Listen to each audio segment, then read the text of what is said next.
Dobrý den. Jsem Jiří Bréda a chci, aby se ve vaší organizaci velké změny povedly. Tento podcast točím pro vás jako inspiraci. A pokud chcete, aby se změna, která vás ve firmě čeká, opravdu povedla, tak se se mnou spojte na jiri.breda@misehero.cz. Se svým týmem umím zvládnout změny týkající se lidí, týmu, managementu či obchodu. Pokud si chcete jenom poslechnout některé z odborníků, kteří již změnu zvládli, tak je tu pro vás právě tento díl. A jedním z takových odborníků je i Katarína Reisenbichlerová. Katarína zažila několik firemních kultur a měla možnost pozorovat jejich vliv na prosperitu a život lidí v nich. I díky těmto zkušenostem, realizací mnoha různých projektů a přirozenému zájmu o věci kolem sebe přináší 20 let pozorování tématu, které je většinou vnímáno s menší váhou, než ve skutečnosti má. Jakou váhu má firemní kultura a co si pod tím vlastně představíme? Já tě tady vítám, Katko, ahoj. Ďakujem pekne za pozvanie. Ahoj. Prosím tě, my se dneska budeme bavit o kulturních změnách a o kulturách jako takových. Ty máš taky jednu změnu, ty měníš práci, je to tak? Áno, po 11 rokoch v Tatra banke som sa rozhodla, že už by bolo dobre nejak sa zase pozrieť na svoj život inak, lebo som si nebola celkom istá, že či je to všetko, ale bolo mi tam veľmi dobre, o to ťažšie bolo odísť. Než se teď dostaneme k tomu tématu, jaká vlastně byla ta tvoje cesta směrem k firemním kulturám, nebo k tomu tématu, který tady dneska vlastně budeme probírat? No, začalo to vzdelávaním, akurát to dneska, o čom budeme hovoriť, že tá kultúra je trošku väčšia, má veľké presahy. A vzdelávať sa nedá bez toho, aby ste netransformovali kultúru. Pretože vy nemôžete len vzdelávať a potom byť v rozpore s tým, čo sa denne v tej firme deje a žije. Takže tak som sa dostala postupne k tomu, že je nutné vytvoriť celý ekosystém a tak od toho vzdelávania som sa dostala až k tomu, že nejak to celé potrebujeme spraviť, aby to fungovalo dokopy. Má to dohromady. Ekosystém, skvěle nazvaný. Je to tak. Tak, ty jsi zažila několik firemních kultur, celkem máš na sebou 3 korporáty a 2 jako menší společnosti. Byl tam nějaký rozdíl? Je tam něco? No, boli to obrovské rozdiely. Obrovské, keď si to predstavíme, že každá firma je niečo ako človek a každý z nás je iný. Tak aj tá firma každá bola úplne iná. Mala iný charakter, iné vlastnosti, iné hodnoty, iné strachy, iné predsudky. Proste veľmi to kopíruje, život vo firme kopíruje presne to, akí ľudia sme. No a výsledkom toho bolo, že v 3 tých kultúrach tým som prilnula, tam som sa cítila dobre a kvôli 2 kultúram som odišla predčasne vlastne s firiem. Takže až potom som ale vedela, že to bolo kvôli kultúre. A možno k tej našej téme poviem, že ako sa to vzťahuje, že je veľmi dobré, ak si firma buduje svoju jedinačnú kultúru. Nie je dôvod niekoho kopírovať. Akurát nesmie byť deštruktívna, ale konštruktívna. A môže z nej mať a vyťažiť konkurenčnú výhodu. Takže k tomu by sme dneska mali dospieť, že tá kultúra vie byť konkurenčnou veľkou výhodou, nielen ten produkt a služba, ale aj tá kultúra. Když se k tomu tématu té kultury vlastně teďkon vrátím, tak ona je hodně lidma vnímána jako nějaká měkká nebo jako doplňující věc, taková jako na okraji v té firmě. A jako za dominantní nebo rozhodující je vlastně braná strategie, jo, firemní. Můžeme se podívat na to, co to vlastně je a kde je vlastně to místo té firemní kultury ve firmách, ve firmě? Áno, ono je to zväčša tak vnímané, že kultúra je akoby tá druhá v poradí. V tom lepšom prípade. V tom horšom tam nedorazí nikdy. Ale každá firma má kultúru. Ona nie, že ju nemá. Ona tam je, len buď o nej vieme, alebo o nej nevieme. Ale áno, väčšinou sa deje to, že nastaví sa stratégia a potom, keď vyvstane energia a čas, tak sa venujú vedome firmy kultúre. Korporátne firmy to majú veľmi prirodzene, lebo už potrebujú tie stovky ľudí nejakým spôsobom dostať niečomu, takže si definujú zväčša hodnoty, ale sú aj iné dokumenty, ktoré si voči kultúre definujú, ale toto je taká ako najzákladnejšia vec, mať definované nejaké hodnoty.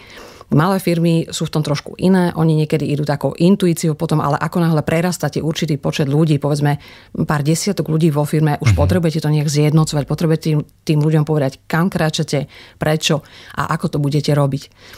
Takže veľmi prirodzené je vnímať to také akoby, že ako takú peknú tému, ktorej keď máme čas, tak sa venujeme. Ale ja to vidím trošku inak. A ja by som povedal, že tá kultúra je také východisko úplne všetkého. A skúsim to povedať na takom grafickom príklade a potom praktickom príklade. Aha. Ten grafický príklad si predstavte ako pyramídu, že je to pyramída, v ktorej tá základná časť je kultúra. Nad ňou je stratégia a nad ňou je potom to, akým spôsobom denne v tej firme konáme a rozhodujeme sa. Tá kultúra je determinant pre to, ako si postavím stratégiu a tieto dve vrstvy potom sa prejavujú v tom, ako denne tá firma a to, čo sa v nej deje, ako sa tam koná, teda rozhoduje. A poviem to na príklade. Povedzme, že je nejaký majiteľ firmy, ktorý sa rozhodol, že založí novú firmu. Jeho vlastnosťami je, že je náročný, je ambiciózny, zároveň je nedôverčivý voči ľuďom a tým kontrolujúci. A treťou vlastnosťou silnou je, že väčšinou má jasnú predstavu o tom, čo chce. Takže on si ide zakladať firmu. V tomto okamihu on nevie, že vlastne zakladá aj kultúru, lebo toto je jeho kultúra, ktorá sa okamžite začne prepisovať do toho, čo on začne robiť, aké rozhodnutie začne robiť, ako začne spolupracovať s ľuďmi a tak ďalej. Takže tento ambiciózny človek si v rámci stratégie nastaví ambiciózne ciele, pretože je náročný, chce dosiahnuť na tom trhu najviac, ako môže, takže si k sebe bude priťahovať takých tých silných ľudí, nejakých ľudí, ktorí majú podobné zmýšľanie ako on. Problémom trošku bude, že je zároveň nedôverčivý a kontrolujúci, takže začne tých ľudí kontrolovať. Takže namiesto 1 stupňa kontroly tam dá 2, 3, takže sú nie 1 meeting, ale 3 a už to začína narastať na čase. A tá kontrola je aj nepríjemná pre ľudí, pretože si potom povedia jedného dňa, no dobre, aj tak ma skontroluje, tak ja to nechám tak, takže si vlastne ako tak uľavia trošičku. Stráti si zodpovednosť v podstate, že? Áno. A potom tá posledná vec, tá jeho vlastnosť, že on má o všetkom jasnú predstavu, tak ak si k sebe zoberiete kreatívnych ľudí, ktorí tiež majú nejaké predstavy a vy tie ich myšlienky neustále potlačíte, tak zase tá ich motivácia niečo pre vás stvoriť a priniesť nejakú novú myšlienku vlastne zapadne. Čiže vy prídete niekedy aj o veľmi dobré myšlienky, ktoré môžu ten váš biznis niekam posunúť.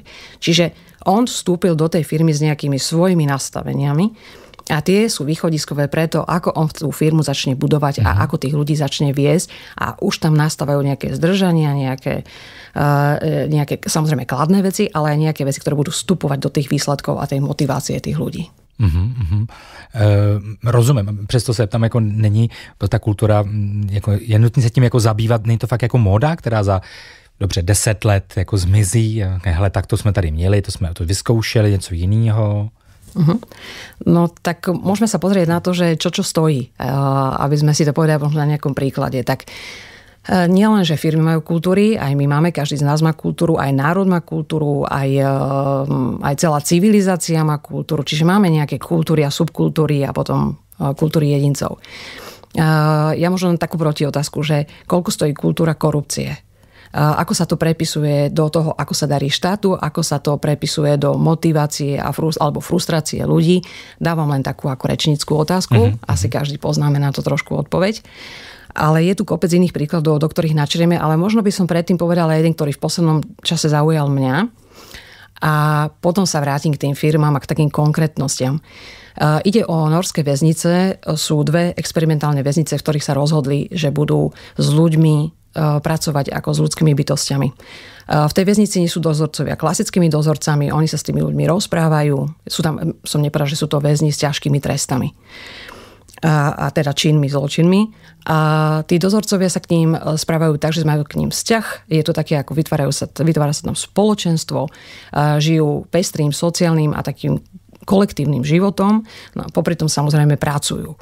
No a teraz by sme si mohli povedať, že tak to je krásne, akurát, že celkom nerozumieme tomu, prečo s takýmito ľuďmi sa týmto spôsobom pracuje. No a keď pôjdem k tým číslam, tak robia to pretože keď tento experiment začali sledovať a vyhodnocovať, tak im z toho vyšlo, že recidíva týchto ľudí, ku ktorým sa takto v tom väzení správajú, je 16%. V porovnaní s klasickými väznicami, kde je to 60%. Na základe toho vypočítali, že vy na toho väzňa musíte vyplýtvať ako štát nejaké prostriedky. Takže oni vyplýtvali raz ten prostriedok, slušne sa k nemu chovali a potom o to ponížené percento už tú recidívu vlastne nemusia riešiť. Takže štát na tom vlastne ušetrí. Takže toto je taký možno dobrý príklad, taký možno zarezonuje kulturálny, že ako kultúra a to, ako sa k sebe správame a ako sa správame k takýmto ľuďom, môže mať ekonomické dopady. Takže toto je jeden z tých príkladov. A keď sa vrátim do tej firmy, tak sú také dielčie aj malinké veci, ktoré stoja tú firmu peniaze. A ja možno zoberiem takú najmenšiu mikrojednotku, spätnú väzbu. Je to taká tá vec, na ktorou každý ohrnie nos a vlastne to nie je moc príjemné. Ale zoberte si, ako tá spätná väzba každý deň sa prepisuje zase do tých peňazí a do tej motivácie. Napríklad máme tým, kde manažer dlhodobo nedáva jednému z kolegov spätnú väzbu, pretože má predtým rešpekt, nie je mu to príjemné. Tento kolega je dosť pod výkonom. Čo sa stane v tom tíme je, že jeho úlohy začnú nahrádzať kolegovia a jeho nadriadení. To znamená, že keď spočítame čas, ktorý na základe tejto nepodanej spätnej väzby začnú títo kolegovia plýtvať na to, aby oni zasanovali jeho nekompetentnosť a potom nekompetentnosť vlastne toho manažéra, ktorý nevyriešil tú spätnú väzbu, tak z tých vypočítaných hodín a platov zistíme, koľko nás to vlastne stojí. A to je len spätná väzba. Takisto sa to deje na meetingoch. Predstavte si meeting, kde je veľmi silný šéf, ktorý povie, tak toto bude. Všetci pri stole vedia, že je to dosť možno aj nemožné dosiahnuť, ale všetci sú ticho. A nikto nič nepovie, žiadna spätná väzba nepríde, takže sa vstane od stola, odíde sa, vyplýtva sa kope času možno na projekt, ktorý nebol životaschopný, len to nikto tomu šéfovi nedal vedieť. A to je len spätná väzba. Potom sú tu otázky, koľko stojí prílišná kontrola ľudí, koľko motivácie, koľko frustrácie, či ľudia, ktorí žijú v takejto kultúre, potom povedia tvojmu svojmu známemu, že poď do našej firmy. Že ono sa to, takéto veci, že možno to znie strašne prostoducho, ale veľmi veľa vecí potom je problém, keď náborujete, keď tých ľudí chcete zdržať z tej svojej firme, respektíve teda ich angažovať. A namiesto toho, aby ste to urobili cez iné veci, musíte to sanovať cez peniaze. Pretože tí ľudia nie sú s vami preto, lebo s vami sú zvučia srdcom, ale sú s vami preto, lebo im dávate veľa peňazí a potom to preplácate aj tam. Takže jednoduché veci, ktoré sa nerobia denne dobre, stojí peniaze. Tohle je super, že to vlastně jsi vlastně jeden z prvních lidí, který tohle dokáže jako říct, verbalizovat, jako že to jde i vypočítat, jo? Že opravdu se to dá uchopit jako do nějakých tvrdých čísel, jo? Že vlastně, když nemám tu kulturu dobrou, teď dobře, dávám to do uvozovky, ať si potom kdokoliv cokoliv představí, tak vlastně mi to stojí fakt peníze. Áno. Alebo sa na to môžem pozerať, že možno, že ju nemám zlú, ale môžem ju nastaviť tak, aby z toho nebolo 50% zisk, ale 100% zisk. Jasne. A to je tiež rozdiel. Hele, když říkáš, že to stojí peníze a vlastně i jako angažovanost, řekněme, těch lidí. Máš ještě nějaký příklady třeba konkrétní? Máš ještě něco? No, mám. Bolo by ich strašne moc, tak teraz si ma zaskočil, tak rozmýšľam, že ktorý by som ešte zobrala. Vo veľa firmách sa deje taká tá meetingová kultúra, kde sa každý meeting má skončiť progresom. Žiadny meeting nemá končiť len tým, že sme sa o niečom porozprávali. A keď keď tie meetingy sú neefektívne a nepríjmu sa rozhodnutia z nejakých dôvodov a on sa to naťahuje, tak kým sa naštíta čas všetkých prítomných, to je také asi najväčšie utečené jednotky času. Keď spočítate 10 ľudí, ktorí tam sedia a oni sa nikam nepohli, tak počítate ich plat, dajme tomu. Ale ich veľmi veľa, zaskočil si ma, že môžeme potom ešte k tomu prídeme, možno na konci poviem pár príkladov. My, když jsme teď se tady bavili před tím natáčením, tak si říkala, že většina společností zřejmě čekají nějaké jako transformace. Čím to je? Nebo co si pod tím můžeme představit? Čaká podľa mňa transformácia taká vnútorná najprv, také naladenie sa na niečo veľmi nové. Čaká podľa mňa 80 až 90% firiem. A hlavne tie, ktoré vznikli pred covidom, tie, ktoré začali už vznikať v digitálnej dobe a teraz za to uplynulé obdobie, oni nejak sú v súlade s tým, čo sa okolo deje. Nechcem konštatovať také tie, že prečo transformácie, nechcem konštatovať také tie zrejmé veci, že sú okolo nás nejaké ekonomické, ekologické zmeny, politické, že sa svet dal do pohybu, toto každý tak trošku vie. Ja by som chcela priniesť možno dva také zásadné pohľady. Jeden je, že málo sa hovorí o tom, že ľudstvo v tomto okamihu sa transformuje do novej éry. Že potrebuje si redefinovať nejaký nový zmysel existencie, nejaký nový prístup k životu. A to, čo teraz poznáme, alebo tak, ako ten svet žijeme, ten narazil na svoj strop, na svoj limit. A poviem to z dvoch pohľadov. Čo sa týka ekonomiky, tak priemyselná revolúcia priniesla taký úzus, že v prípade, že ľudstvo bude šťastné, keď zaznamenáme ekonomický rast. Lenže narazili sme v ekonomickom raste sme narazili na energetický strop a narazili sme na hodnotový strop. A už ďalej ekonomický rast nie je možné ďalej posúvať a hľadáme nový smer. Druhá taká noha tej veľkej zmeny je, že budeme žiť a už sme začali žiť v tom svete, ktorý poznáme a potom v tom virtuálnom svete. Mladé generácie tak prirodzenejšie, tie ostatné generácie sa za tým nejak doťahujeme, ale jedného dňa tieto dva svety veľmi splynú a nemá zmysel s tým bojovať, to sa proste stane, treba sa na to naladiť a zásadným spôsobom to zmení, ako budeme pristupovať k práci, ako budeme pristupovať k životu. Takže toto sú také dve základné zmeny, proste to ľudstvo niekam sa posúva. Je tu ďalšia nejaká nepomenovaná revolúcia, nejaký nový prerod. A toto potrebujú firmy zachytiť a potrebujú na to zareagovať, pretože mladé generácie chcú žiť inak, pretože prichádzajú veci, o ktorých ani netušíme. Oni sa rodia zo dňa na deň v strašne rýchlom slede. Len za COVID sa hovorí, že sme sa posunuli o 7 rokov, sme skočili dopredu. Za 2 roky, o 7 rokov. My sme do toho digitálu tak rýchlo nechceli. Takže bude to celé zaujímavé a keď firmy chcú to zachytiť, potrebujú sa na to naladiť. Tak to je jako vizionářský jako přístup. A naladit znamená přes tu firemní kulturu? Pracovat s tou firemní kultúru, aby to tie firmy zvládli? No, poviem, čo je súčasť tej firemnej kultúry. Hráme o postoje, lebo vy sa môžete tomu progresu brániť. Jasne. Alebo môže môj postoj byť, že som tomu otvorená, čo príde. Môžem teraz hovoriť, a ja to nikdy nepríjmem, ale to není otázka. A to je vlastně teda ta podstata, hele, tak pojďme pro tu firemní kulturu pracovat tak, aby tohle tam bylo vlastně žitý. Chápu to správně? Okrem iného, kromě jiného, je to jasný. Když jsme u toho, vlastně tam jde o nějakou aktualizaci možná i těch firemních kultúr, jak teda konkrétně vytvářet a aktualizovat tu firemní kultúru? Ja by som možno ešte predtým, než k tomu prídeme, ešte zhrnula také výzvy, ktoré si myslím, že ktorým budú firmy čeliť, lebo sme načrtli postoje, tak nech je to také kompletné, konzistentné. Taký prvý plán je, že sa firmy začnú venovať zručnostiam. To znamená, že budú chcieť, aby ľudia boli digitálne zruční, je tu agile, je tu téma udržateľnosti. Proste mohli by sme ísť na to a teraz menovať rôzne témy, ktoré sa objavili len za posledné obdobie a pýtajú si pozornosť a ich hrozne veľa. Toto sa predtým nedialo. V podstate za 11 rokov, čo som pracovala v Tatra banke, sme niektoré témy zobrali a mali sme možnosť implementovať niekoľko rokov. Tieto témy, ktoré prišli v podstate akoby jedným vlakom. To je také zaujímavé. Ale ísť na to cez zručnosti by bol trošku z môjho pohľadu problém, pretože ľudia tomu teraz odporujú. Už toľko toho majú, čo potrebujú strebať, že už ani nechcú tie zručnosti strebávať. My sa potrebujeme naladiť postojovo a firmy by mali z môjho pohľadu pracovať na postojoch, lebo potom tie zručnosti za tými postojmi prídu. Ja vymenujem pár postojov, ktoré sú podľa mňa v tomto okamihu dosť dominantné, aby sa im začala venovať pozornosť. Prvá je prijať neistú a fluidnú budúcnosť. Nebojovať s ňou. Už nikdy nebude rok 2019 a už nikdy nebude včera. A keď toto nepríjmeme, bude zle. Korytnačky, na príklade korytnačiek sa mi to strašne páči to pomenovať, že korytnačka vie, keď chce vyplávať do mora, že akým spôsobom sa má správať vo vlnách. Niekedy má splynúť s tým prúdom a niekedy má zapadlovať.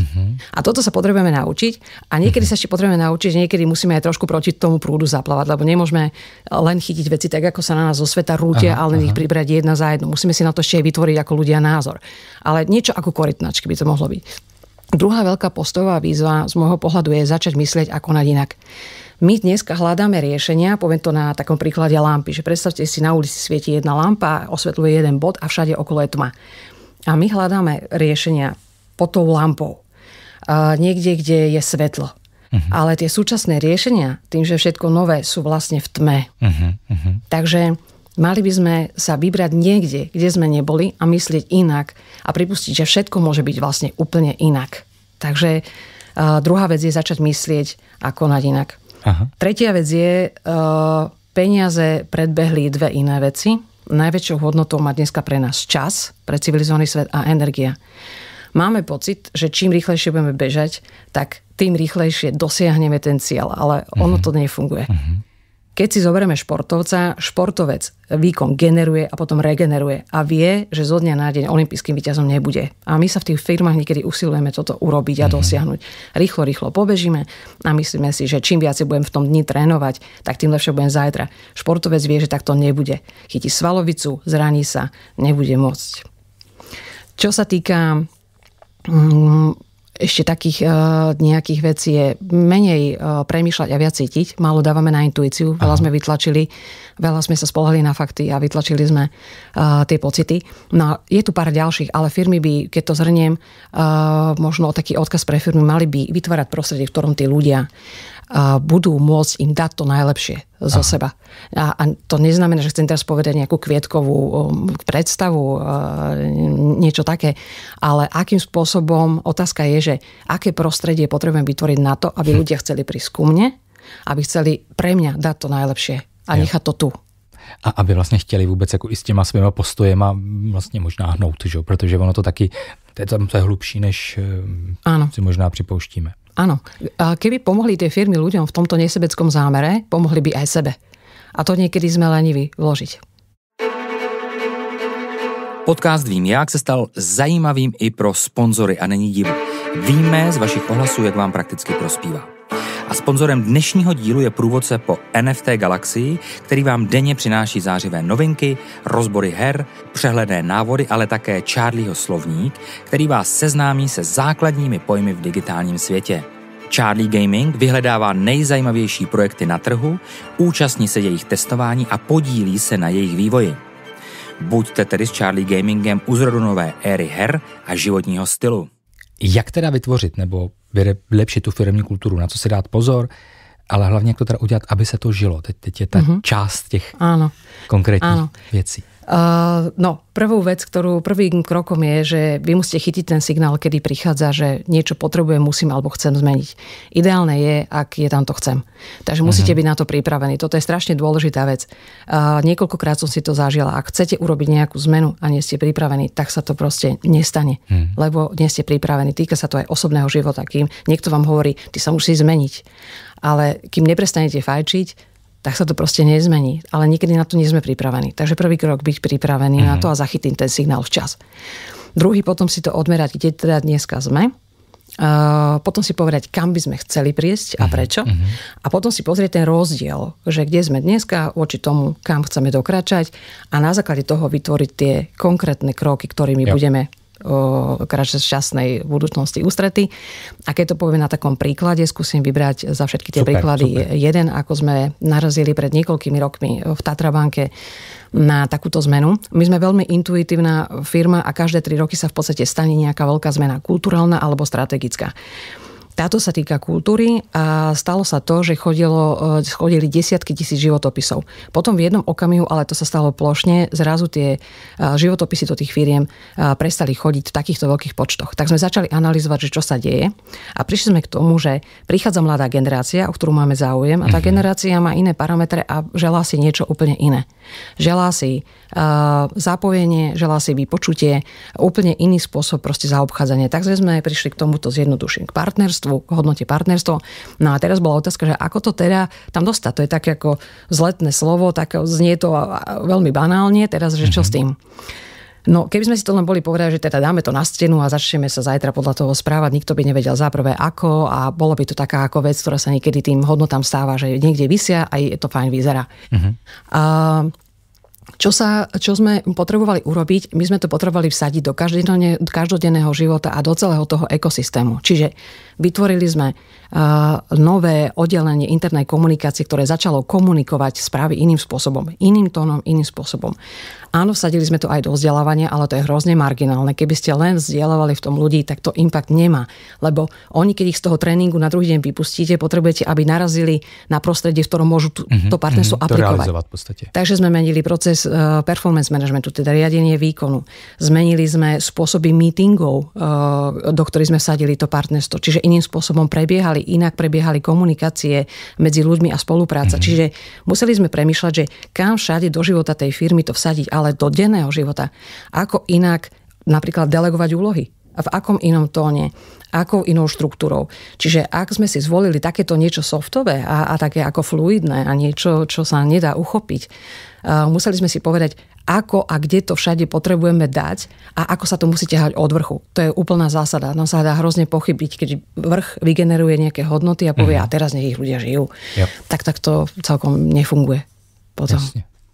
Na tých chýb sa dá po ceste urobiť strašne veľa. Jedna je, už som hovorila, že nie sme pripravení, že máme strach vlastne s niečím začať. To je najväčší determinant, je strach a ego. Prečo firmy sa zvyčajne hýbu. Že sa urobí kopa akcií, dajme tomu sa o tom veľa rozpráva, ale málo sa preto robí.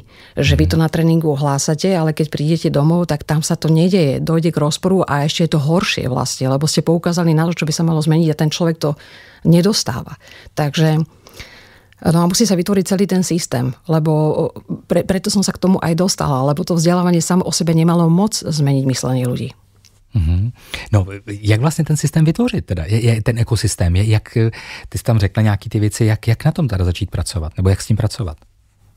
No, som to naznačila, možno to skúsim ešte rozvinúť, Dobře. Ale proste keď sme si povedali, že chceme do tej banky dostať viac toho ducha, toho partnerstva, zaprvé sme si popísali prejavy správania, že kde nám to dneska, odmerali sme si to, že kde nám to dneska nefunguje. Že čo sú vlastne tie prejavy, ktoré chcú ľudia, my sme sa ich na to pýtali. Aj to je dôležitý systém, že ako tých ľudí do toho zapojiť. A potom sme si museli povedať, že kde všade my na sebe urobíme zmeny. Napríklad v tých systémoch, v tých procesoch, v tom vedeniu tých meetingov. Čiže to by sme išli moc do detailov a neviem, či na to máme čas. Dobře, asi to nechme, jako nějaký. Ale pojďme se ještě podívat teda v tom zbývajícím čase do budoucnosti. Možná už to naznačila, ale pro mě to přišlo tak zajímavý jako vizionářský. Čemu si myslíš, že budou ty firmy, nebo jaký tam budou konkrétní výzvy, čemu budou čelit firmy v budoucnosti? No, budú čeliť hlavne budú čeliť a čelia už dneska tej zásadnej otázke, prečo, ako tých ľudí k sebe pritiahnuť. Ja. Čo je to, prečo budú robiť ľudia pre mňa, ale nie len robiť pre mňa, ale za akých okolností tam nechajú to najlepšie zo seba. Lebo on môže pre mňa pracovať, ale nedá mi to najlepšie. Takže musia sa zamyslieť nad tým, že koho chcú. Každá firma nie je pre každého. Ani my sme neboli firma pre každého. Aj s tým sa treba vyrovnať, že vy neoslovíte každého. Vy si musíte vybrať nejakú cestu. Takže za najväčšiu výzvu považujem momentálne sa zastaviť. Firma by sa mala, znie to zvláštne, mala by sa zastaviť. Přestat sehnát a teď pojďme sa zastaviť, zamyslet se. Áno, pozrieť sa naozaj, že kde sme, možno aj redefinovať účel svojej existencie a povedať si, že možno je čas aj úplne nejak inak na to ísť. Potom si brať, kam chceme ísť a voči tomu vybrať ľudí a všetko to postaviť, to, čo voči tej budúcnosti tam nesedí, tak všetko prestavať. Ale tie najdôležitejšie výzvy sú prestať sa báť alebo nebáť sa toho, mať otvorenú hlavu a obklopiť sa ľuďmi, ktorí majú schopnosť tú firmu dostať tam, kam si spolu poviete. To je dôležité. Dostať tam tých, ktorí vám s tým pomôžu. Ale to nie sú nejaké veľké veci. No, mohli by sme tu hovoriť o tom, že digitálny svet, ale nie všetko musí byť digitálne. Zase nechcem povedať, že tá manuálna práca úplne vymizne, alebo že tie bežné pozície vymiznú, niektoré veci zostanú tak, aké sú. Víš co, jenom si říkám, že když je nějaká firma, která je v nějakých svých mantinelech dlouho už takhle funguje, tak najednou ta změna myšlení i těch lidí, kteří vlastně jsou uvnitř, i když se třeba mají zabývat lidmi, HR, oddělení a tak dále, vlastně je stejné jako doposud, že jako ta změna myšlení, jak by to vlastně jako mělo proběhnout. Jasně, kdo se má teda zastavit v té firmě, kdo má nad tím začít přemýšlet? No, malo by sa zamyslieť nad tým vedenie, ale kľudne s takouto myšlenkou môže prísť, u nás tým prichádzalo HR, ale ktokoľvek s tým môže prísť, lebo ak tá firma má nastavenú otvorenú komunikáciu, tak ktokoľvek v tej firme to môže zaregistrovať. Ale prvý signál, že na niečo mám reagovať, je tam niečo sa deje. Akože ak človek nemá úplne zatvorené oči, tak začne vnímať, že niečo mu v tej firme nejde, ako má, že má, poviem príklady, vysokú fluktuáciu, nízky zisk, nejasnú budúcnosť, že tá firma má, ľudia sú nespokojní, neustále sa niekto dožaduje zvýšenia platu. Proste sú tu takéto signály a dosť markantné, že to už naozaj musí človek zatvárať oči, aby to nevidel. A druhá vec je si položiť základnú otázku, že či tá firma, kde bude o 3 roky, o 3, o 4, ďaleko nedovidíme, samozrejme nikto nemá veštiacu gulu, ale potrebujem si ja povedať ako majiteľ alebo to vedenie firmy, že kam teda chceme dokračať a prečo tam chceme dokračať. Takže Asi takto. Trošku mám pocit, že niektoré veci opakujem, tak nechcem zaťažovať Ne, poslucháčov. to spíš jako doplňuješ. Takže vlastně říkáš, že firemní kultura je schopná změnit přesně věci jako fluktuace, že si lidi říkají víc peněz a tak dále, tak dále. Jo? Áno. To dokáže firemní kultura. Áno. Ľahšie náborovať, ľahšie pritiahnuť si veci. Prečo Google s tým nemá problém? Aj u nás banky boli týmy, do ktorých nikdy nebol problém nájsť človeka. A bolo to zaujímavé, lebo mali sme 300 manažerov a niektorí s tým náborovaní do toho týmu vždy trošku zápasili. Ale boli manažeri, ku ktorým sa tí ľudia pýtali, tak čím to je? To nebolo tým, že na niektorých oddeleniach by ponúkali vždy viacej peňazí alebo niečo také, ale tí manažeri nejakou schopnosťou, nejakou vnútorným niečím, na čo my sme zabudli. Teraz ľudia sa taká veľká téma je teda energia, ale aj ten návrat tomu duchovnú. Preto teraz ľudia veľa meditujú. My sme úplne ako západný svet odišli s tými faktami od toho východného a teraz sa tam zase obklúpkou vraciame, aby sme vybalancovali to yin-yang, tie fakty, vybalancovali tým pocitom. Takže my sa vraciame k niečomu, čo je vlastne veľmi prirodzené a možno aj to bude súčasťou, a to verím, že to bude súčasťou novej éry. Čiže firmy by mali pomôcť tým ľuďom aj s takýmito vecami, nesebecky, aby tí ľudia boli v poriadku, lebo cieľom firmy je mať zdravých ľudí, ktorí mi generujú niečo zmysluplné. Tak na čo je mi kopec chorých, alebo kopec ľudí, ktorí sú tesne pred vyhorením, keď ich potom nemôžem použiť a musím naborovať nových. Veď naborovací proces sa dá vyrátať. My vieme, koľko stojí nákup človeka z trhu, keď idete cez nejakú agentúru. Ak tá firma zdravo funguje, tak veľakrát ten nábor spočíva v tom, že tí, ktorí už sú v tej firme, oslovujú svojich známych. Ak sa napríklad toto nedeje, tak sa treba zamyslieť nad tým, prečo sa to nedeje. Môže to mať svoje opodstatnené dôvody, aj kladné, ale môže to mať aj niečo v sebe, prečo tí ľudia si hovoria tam nikdy nechoď. To nie je celkom ono. Vím, jak firemní kultura ovlivňuje výkonnost a motivaci lidí ve firmách. Tak s tím přišla Katarína Reisenbichlerová, s tím, že si mnoho kultur zažila, vystavila přesně ty prvky a věří tomu, já věřím tomu taky, že je možné pomocí kultury změnit fungování firmy k lepším výkonům, výsledkům, lepšímu fungování jako takovému. Já ti moc děkuju, že jsi tady byla a že si předala to know-how našim posluchačům a já si myslím, že to bylo hodně konkrétní a hodně až jako vizionářský. Děkuju. A já děkujem. Pekný deň. Jestli vám jde o to, aby se změna ve vaší firmě povedla, tak se mnou spojte na jiry.breda@misehero.cz. Nebudeme chodit kolem horké kaše, popovídáme si u dobrýho oběda o tom, jak u vás změnu zrealizujeme. A já vám pomůžu se svým týmem zvládnout změny na úrovni managementu, týmu nebo obchodu. Spojte se se mnou, rád vás poznám.